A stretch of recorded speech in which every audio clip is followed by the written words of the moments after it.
End of the road for cheating candidates. Federal government unveils anti-malpractice measures for WAEC, NECO. People have to be patient with the president. Bittersweet taste of politics as some woo supporters, others protest non-inclusion. People, they fail to take the measures they're supposed to take. Dry season fire dries up Sokoto market. Traders grieve.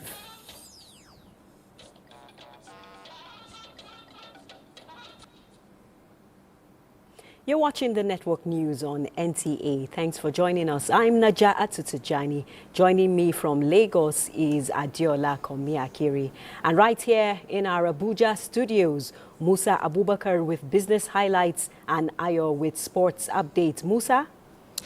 Nigeria's market capitalization crosses 100 trillion naira mark as equities market begins the week in positive territory. Positive news. I hope it will be the same from the sports world. Ayo, it's like the Super Eagles are breezing through AFCON like an aircon. Well, Nigeria, as it is right now, the Super Eagles and auto cruise after the first 45 minutes. 2 goes up against the Mambas of Mozambique. Fingers crossed for more goals in the second half. I can't wait for the outcome. Remember that this broadcast is being streamed live on our website, nta.ng/live. You can follow us across social media. Our handles are displayed on the screen. And now the news in detail. The Minister of Information and National Orientation, Mohammed Idris, says the 2026 budget is a well-planned instrument aimed at solidifying the gains of President Bola Tinubu's reform agenda. It is also to ensure that Nigerians are kept informed about government actions, challenges, and progress. The report is presented from our studios. The Minister's Special Assistant on Media, Rabiu Ibrahim, notes the Minister saying that the last 31 months have been a period of difficult but necessary change, beginning with key economic decisions taken to end long-standing stagnation and build a more stable future, and that the Minister acknowledges that the signs of progress are beginning to emerge, with business activity expanding, investor confidence improving, inflation easing, and Nigeria's external reserves strengthening. Beyond economic indicators, the Minister emphasizes the importance of trust and clear communication between the government and its citizens, highlighting several interventions designed to directly impact lives, including the Student Loan Program (NEL-Fund), the Presidential CNG Initiative to reduce transport costs, and youth-focused programs such as LEAP, the Jubilee Fellows Program, and the 3MTT Initiative, noting ongoing efforts to tackle food insecurity through the recapitalization of Bank of Agriculture and expanded mechanization. On infrastructure, it says major projects such as the Coastal Highway, the Sokoto-Badagry Expressway, the AKK gas pipeline, and new rail developments are aimed at reducing costs and enhancing national connectivity. Addressing security, the Minister says the government is strengthening recruitment, equipment, and the international cooperation, citing the recent rescue of abducted students in Kebbi and Niger states as evidence of renewed focus in tackling insecurity. The Minister reiterates that the Federal Ministry of Information and National Orientation will remain open, accountable, and consistent in communicating government policies and actions. He wishes all Nigerians a peaceful and productive year ahead.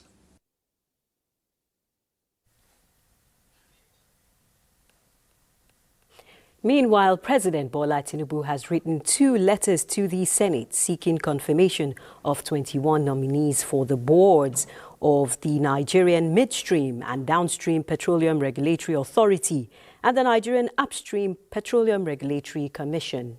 In a statement by Special Advisor, Information and Strategy, Bayo Ononuga, President Tinubu has nominated Senator Magnus Abbey to serve as the NUPRC board chair.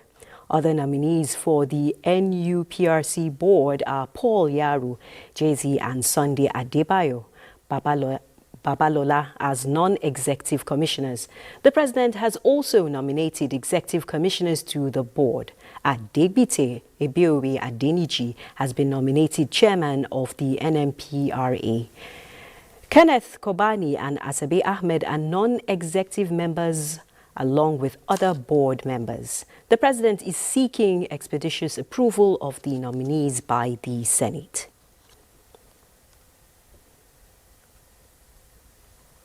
The federal government has announced a comprehensive set of measures aimed at eliminating examination malpractice in 2026 and beyond in WAEC and NECO, part of ongoing reforms to strengthen credibility, transparency and public confidence in Nigeria's assessment system.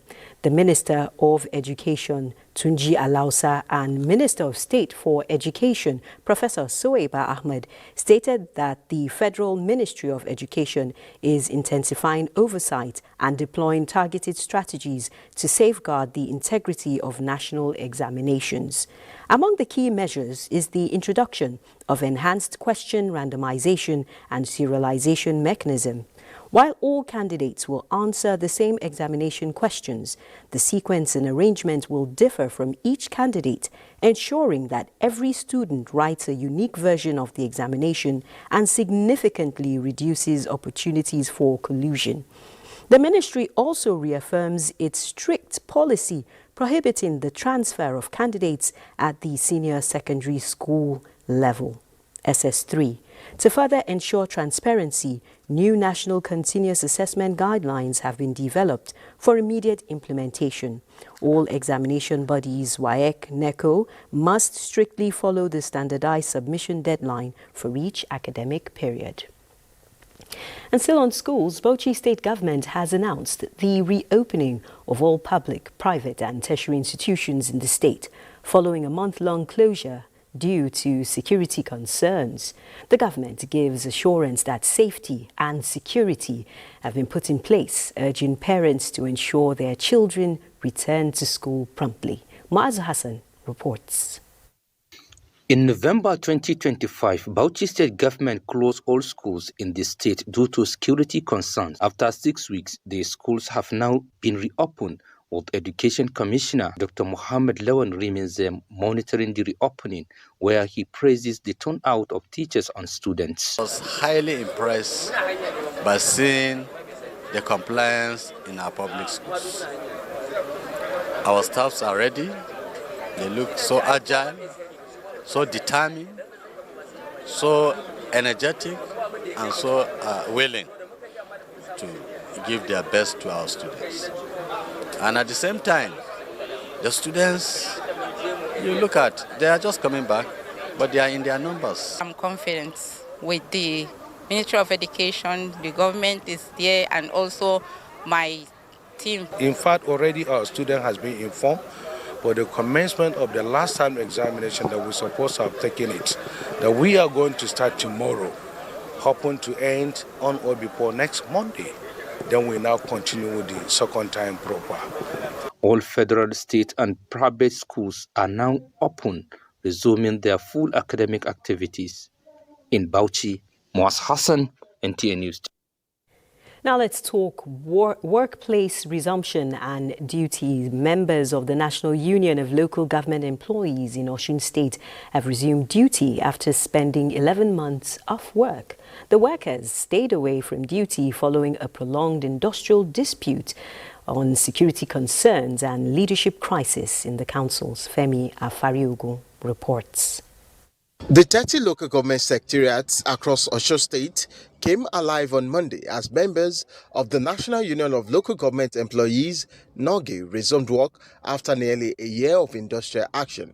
The strike, which began in February 2025, was hinged on security concerns and unresolved political issues, but was suspended last week following a directive from the union's national leadership. At Olonda and Osogbo local government secretariats, staff were seen returning to duty under tight security. We are all from this state and we are all working for the progress of this state. That they are around today I'm damn too sure that Osun State will move forward. The president of Norgay in Osun State, Nathaniel Gubangbe, cautioned returning politicians against unnecessary distractions, noting that issues surrounding council leadership are still before the court. I will use this opportunity to appeal to them to please wait outside and allow the court to decide what they have filed. The Osun State Police Command had earlier warned miscreants to stay clear of local government secretariats to allow peaceful resumption by the local government staff. In Oshogbo, Femi Afariogun, NTA News. Next, we are talking a review of the Nigeria police force in 2025. How effective was the force in responding to crimes, and how was government effort at meeting the manpower and operational needs? Security correspondent Francis Fom takes us down memory lane, showing how reforms, recruitment and rights redefined Nigeria's law enforcement arm in 2025.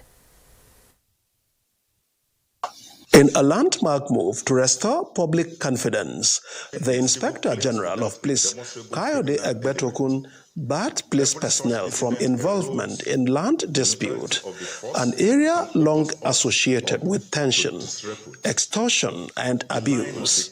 Officers have no business escorting parties for land recovery. To further strengthen accountability, the IGP abolished the public parade of suspects, ending a practice widely criticized as degrading and contrary to the principle of innocent until proven guilty. In line with constitutional provisions, the police leadership reaffirmed the 24-hour detention rule. The IGP expressly prohibited the arrest or detention of suspects' relatives, marking a major human rights milestone. Operationally, the force confronted emerging security dynamics with renewed resolve. In 2025 alone, 11,085 suspects were arrested across diverse crime categories.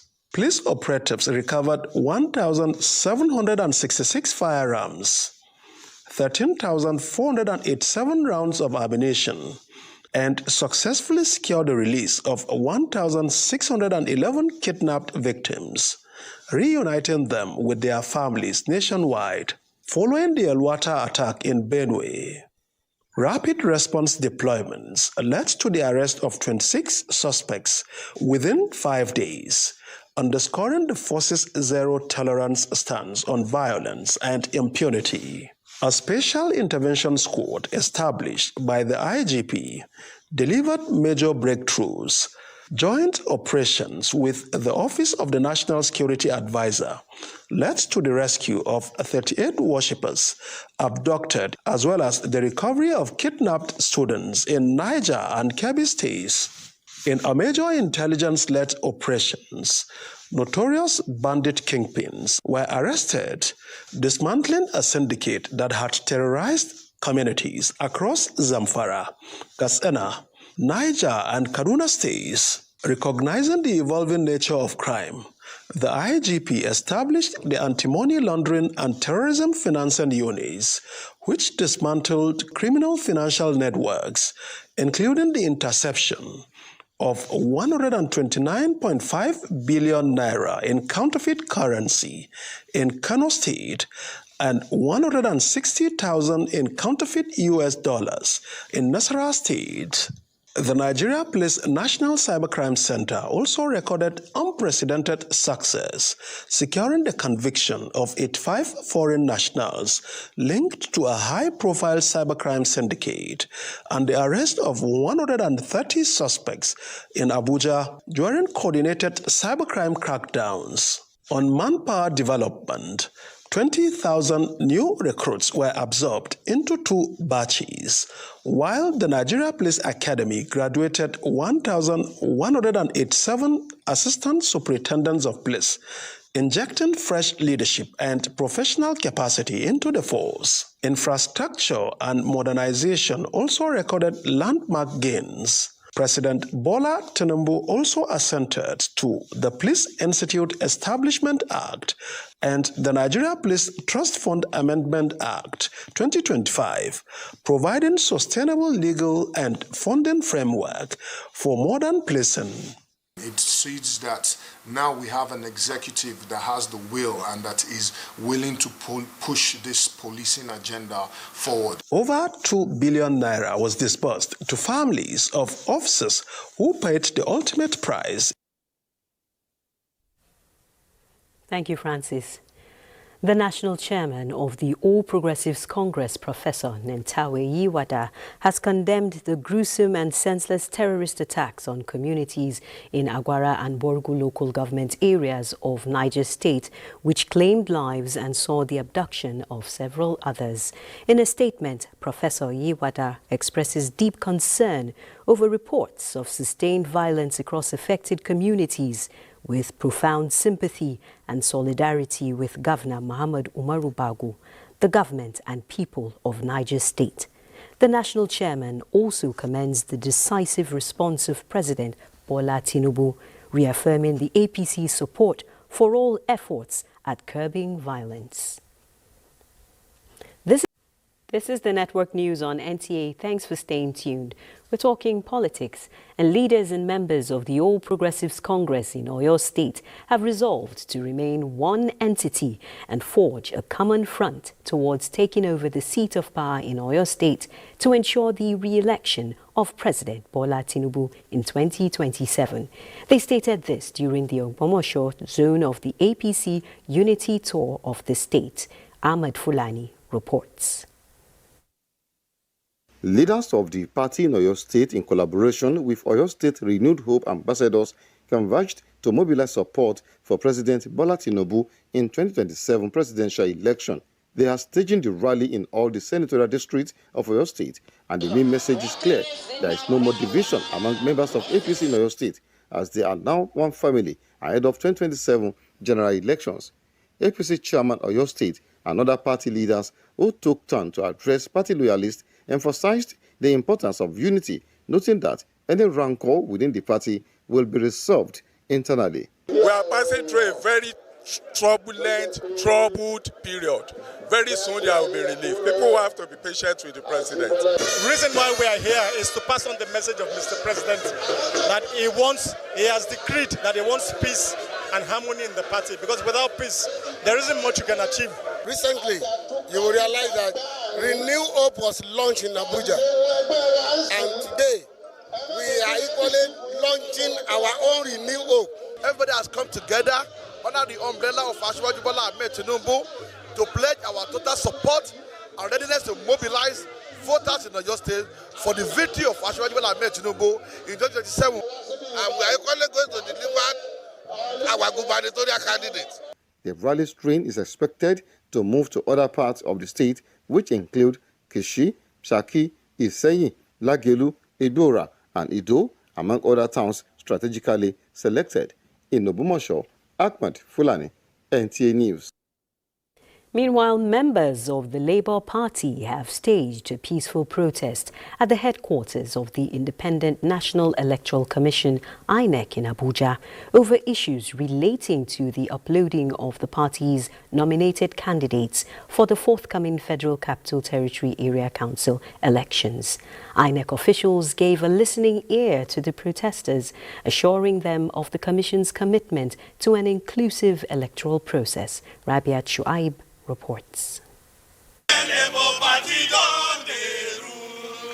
Supporters of the Labour Party converged at the national headquarters of the Independent National Electoral Commission, INEC, in Maitama to express concerns over the process for uploading the party's nominated candidates for the forthcoming FCT Area Council elections, scheduled for February 2026. Protesters presented copies of a court order issued by the Federal Capital Territory High Court, which, according to the party, relates to the uploading and publication of the names and particulars of its nominated candidates. There is a court order that they must upload the Labour Party.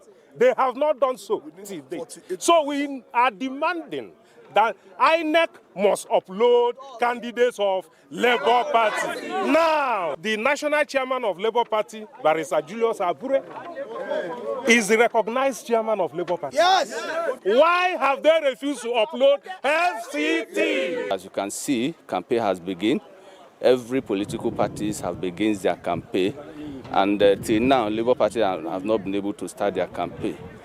So, and the members and the lovers, the supporters of Labour Party are asking what is the problem. INEC officials received the protesters as National Commissioner Abdullahi Abdul Zuru addressed the gathering and reiterated the Commission's commitment to ensuring an inclusive electoral process. I will assure you that this I will personally hand over to the chairman, and the Commission will definitely act on this. INEC is expected to issue a response to the Labour Party's demand in the Federal Capital Territory by Wednesday, 7th January 2026. In Abuja, Rabiat Shaib, NTA News.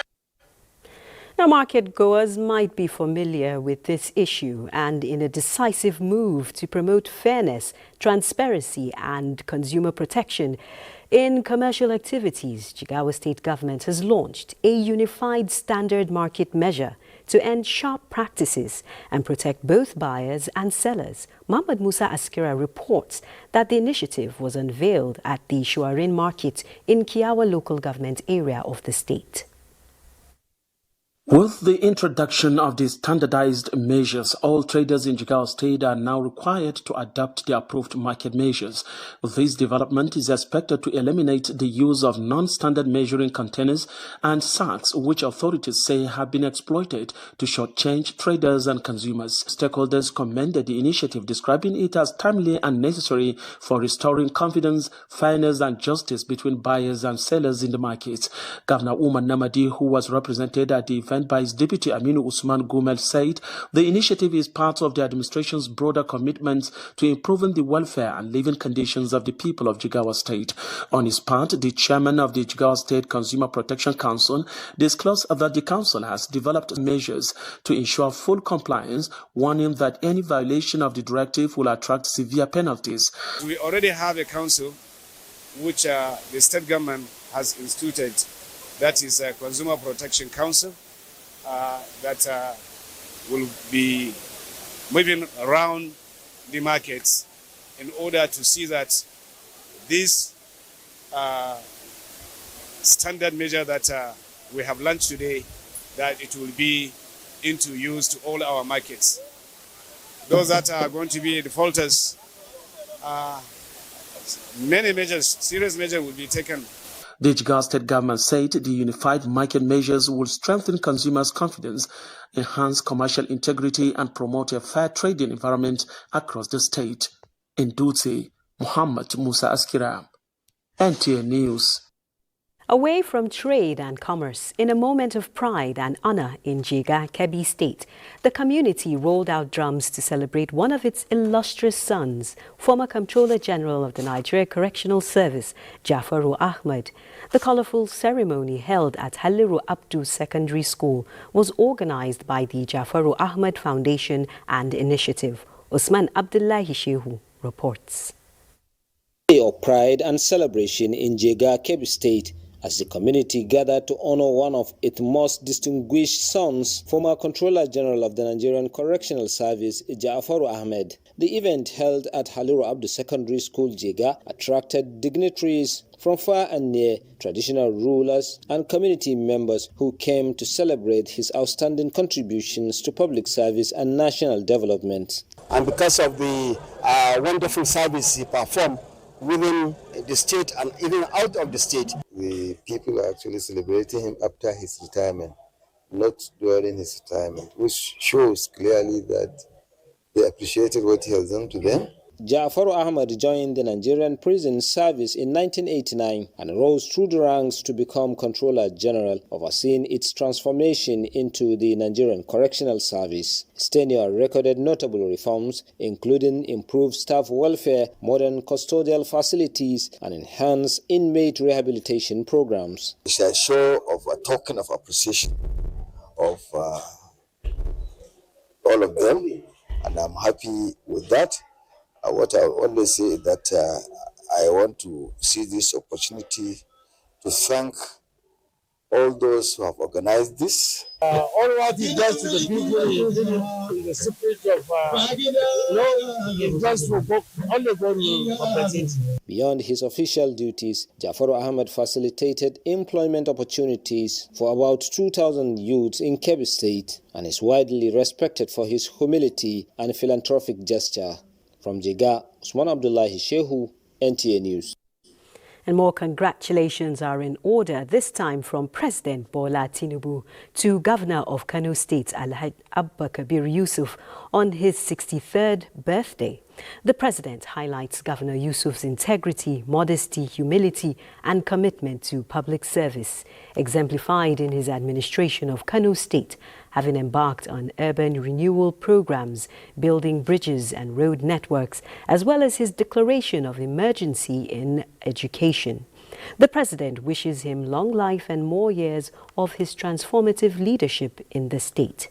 Similarly, President Tinubu congratulates Police Commissioner Usman Musa Shugaba, his Chief Police Security Officer, on his 45th birthday. In a message to Shugaba, President Tinubu acknowledges his professionalism, loyalty and steadfast dedication to duty, reflecting the finest traditions of the police. Thanking the celebrant as he marks the new chapter, President Tinubu wishes him good health and continued success in his service to the nation. Now, Adiola is standing by in Lagos with more reports. Over to you, Adiola.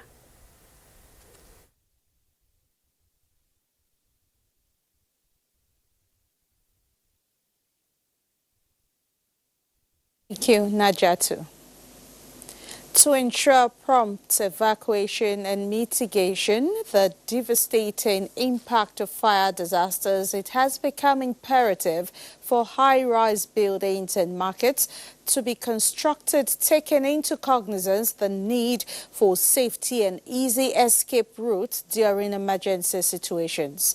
These, stakeholders say, are some of the measures to forestall cases of fire outbreaks that have claimed lives and property in recent times. Joel Bukwola has the report. High-rise buildings are common in Lagos and a sight to behold. However, many of these buildings, which were hitherto approved as office apartments, have been converted to other uses, just like the case of the Great Nigerian Insurance Building, which, according to the Lagos State government, used to be office apartments before it became a warehouse. Experts say adequate safety measures, emergency exit points and muster points are not prioritized in construction of these buildings, making it difficult for emergency responders to act during emergency situations. Any story building from 5 floors upward should have fire marshal. The work of the fire marshal is to carry firefighting operation at initial stage and also to alert firemen on time. We've been recommending smoke detector, fire alarm system, sprinkler system. What the sprinkler does is to detect fire and fight the fire at initial. Balogun Market, just like many other markets in the state, is densely populated, as well as having unauthorized structures built as stores, making it difficult for emergency responders to gain access to the markets during fire outbreaks. There's a peculiarity around that particular space, the markets in Lagos, on Lagos Island, and maybe many other markets as well. The way those buildings are so close together makes access a problem. Government has to think about how and what could be done to improve on the issue of accessibility when there is an emergency. There's supposed to be enough fire extinguishers in the market. In every floor, every shop, as a matter of fact, is supposed to have fire extinguisher. The consensus is for relevant government agencies to effect compliance with safety measures across major markets and central business districts in the state. In Lagos, Joel Bukwola, NTA News. African youths are not just the leaders of tomorrow, but leaders of today shaping tomorrow. These were the words of conveners of the Future Africa Leaders Awards at the public presentation of the 2025 winners and ambassadors drawn from diverse countries and sectors, including entrepreneur, governance, technology, climate action, and social impact. 10 winners were unveiled as symbols of hope and progress for the present and future generations. Adejoke Odeka has more. Where the need has been greatest, they chose action. Where there was hopelessness, they created opportunities. One of the ways of impacting and ensuring leadership qualities for generations to come is by recognizing and empowering individuals who exemplify vision and service. This is why the Future Africa Leaders Awards is recognizing its 2025 winners and ambassadors, celebrating outstanding leadership while inspiring a new generation committed to Africa's sustainable growth and development. When harnessed effectively, the vision, creativity, and ambition of young people can accelerate economic growth, deepen social impacts. It has brought them global recognition. It has brought them national recognition. A lot of them have raised funding to provide food, to provide farmland, to provide seedlings for widows. It's about empowerment and also raising leaders to impact the continent of Africa, because the founder believes that Africa will be by Africans alone, and starting with the youth is where it really matters. The competitive initiative, which had about 1,210 entries, produced the star prize winner from Kenya, Rejoice Wathera, who says being recognized serves as a significant platform, inspiring and motivating the younger generation to pursue excellence and expand their aspirations. I'm planning to do the project that I did now in a bigger platform, and also because we have the access to the government, looking onto the things that our president in love what he has taught us, what he is telling us to do. This initiative, conceived 13 years ago by the president of the Future Africa Leaders Foundation, Reverend Dr. Chris Oyakilome, has as its mission to empower the younger generation for the advancement of the Africa we envision. In Lagos, Adejoke Odeka, NTA News. Ahead of the 2027 general elections, leaders and stakeholders of the All Progressives Congress in Ika Federal Constituency have held their first meeting since Delta State's defection in April 2025 to sensitize members on the commencement of the party's e-registration exercise.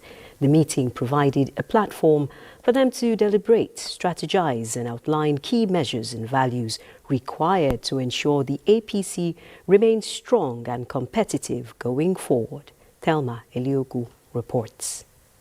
The stakeholders meeting at the instance of the National Publicity Secretary and Chairman NTA Board, Felix Moka, brought together top political leaders and members of the All Progressives Congress APC from the various wards across the Ika Federal constituency. Felix Moka said the meeting is essential to sensitize members on the ongoing electronics registration exercise. He emphasized that registration on the party's e-platform is a mandatory requirement for participation in the Congress elections scheduled for February 2026. I think we're the first political party to attempt this innovation that is looking to set our record straight and make it easily usable and accessible.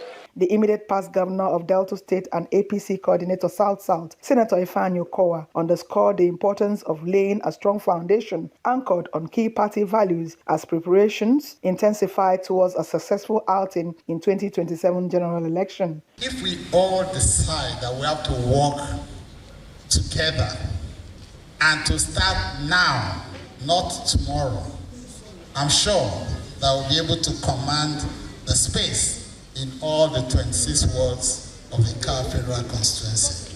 Other stakeholders and party members stressed the need for proper integration, credible e-registration process, and collective cooperation to the resolutions reached. The people of Ika Federal Constituency are happy with Mr. President.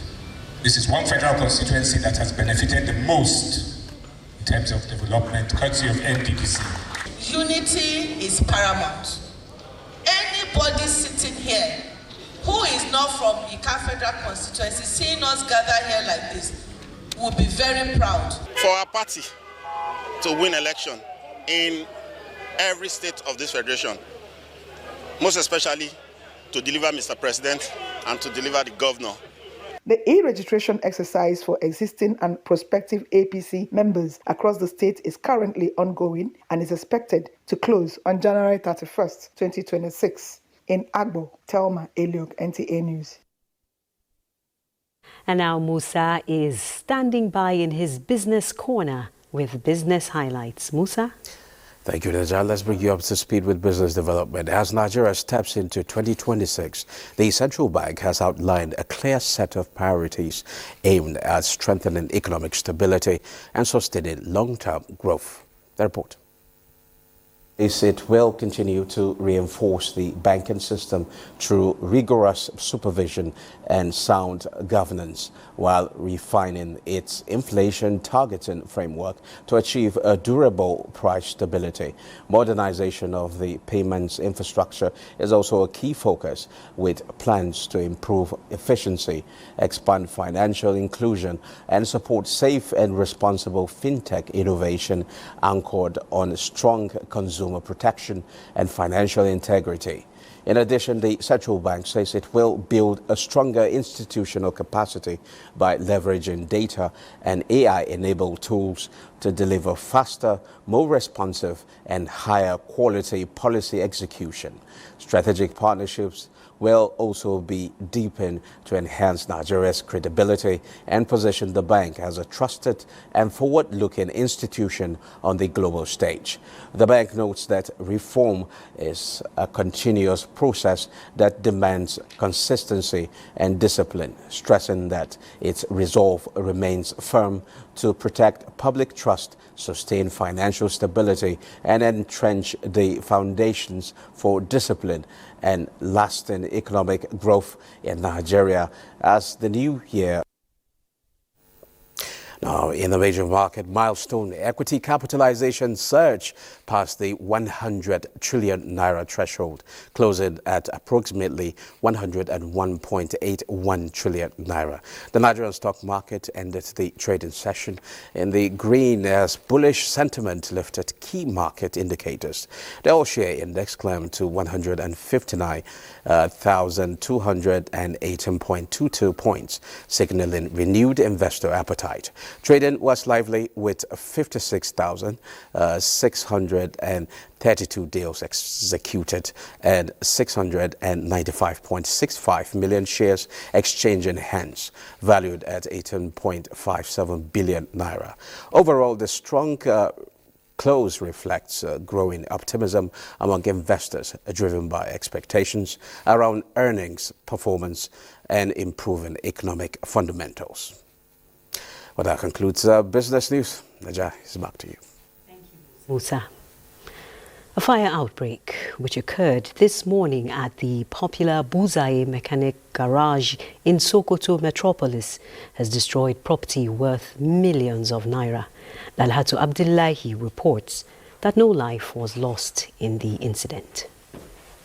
Was said to have started in the early hours of Monday, ravaging the popular Abuja mechanic garage in the ancient city of Sokoto. It is suspected to have been caused by ignition from a generator being repaired. The presence of flammable materials such as gas and petroleum products are said to have contributed to the rapid spread of the fire. Officials of the state and the Federal Fire Service maintained that the exact cause of the fire is yet to be ascertained, assuring that findings of their investigation will be made public.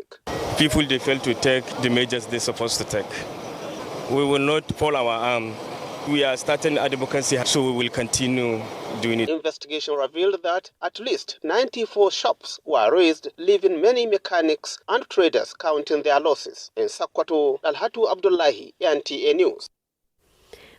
I'm excited to join Ayo on Sports Update because, Ayo, I see the Super Eagles are being super tonight. Well, Nigeria, there's no better time to be a proud Nigerian when it comes to sports with the emphatic performance that we're seeing from the Super Eagles. Well, welcome to sports. It's another night of dominant performance from three-time African champions, the Super Eagles. as they are already making the light work of the Mambas of Mozambique in the second round of the Africa Cup of Nations. Of course, we can see 2024 African Footballer of the Year, Ademola Lookman, open scoring.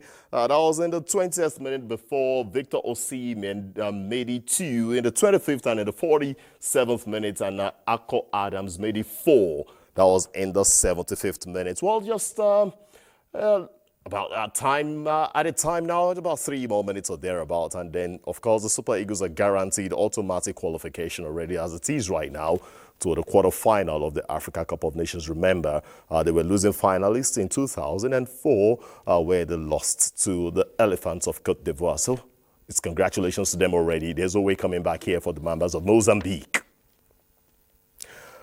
Earlier in the day, Egypt required extra time to overcome Benin Republic 3-1 and secure a spot in the quarterfinals after a 1-1 draw in regulation time. Marwan Atiyah put Egypt ahead in a 10-second half before Jodel Dusu leveled the score with 7 minutes remaining, pushing the match into extra time. Yasser Ibrahim then regained the lead for Egypt. And Liverpool forward Mohamed Salah sealed victory, sending the 7-time champions to the quarterfinals for the 21st time in the history of their participation.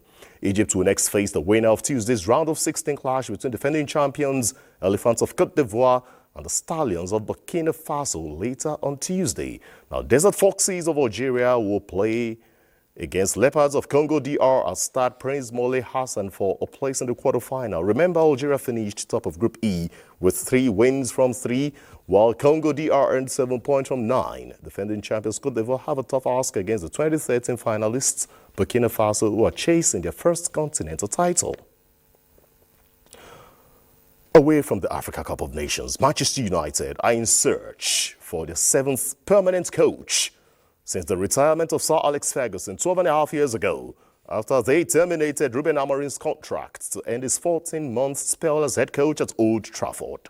The 40-year-old Portuguese expressed his wish to be acknowledged as the manager, not as the coach, and stressed the importance of the club's scouting team and director to fulfill their duties as the Red Devils aim to qualify for the 2026-2027 UEFA Champions League. Meanwhile, Darren Fletcher will take over managerial duties on interim basis for United's upcoming Wednesday match against Burnley. Just a quick reminder, it's still Super Eagles 4 and Mambas of Mozambique 0, and just a few seconds to the end of the match. Cheers, Nigeria. It's back to Niger. That's your sports. So, Ayo, you're saying it's a done deal? Of course it is. Well, congrats to the Super Eagles in advance. And now let's take the weather report. Hello and thank you for joining us on the weather forecast for Tuesday. I am Theodora Itzum.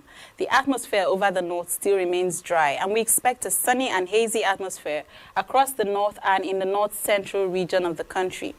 Due to the fine dust particles in suspension in the atmosphere, residents in these regions, particularly people with respiratory problems, are advised to take necessary precaution and remain well hydrated. To the southern region of the country, partly cloudy to cloudy skies is expected during the morning hours. Later during the day, there are chances of thunderstorms along the coastal parts of Bayelsa Rivers, Cross River, and Akwa Ibom states. Stay with us as temperatures continue to vary across the country. I am Theodora Itzum. Thank you for watching.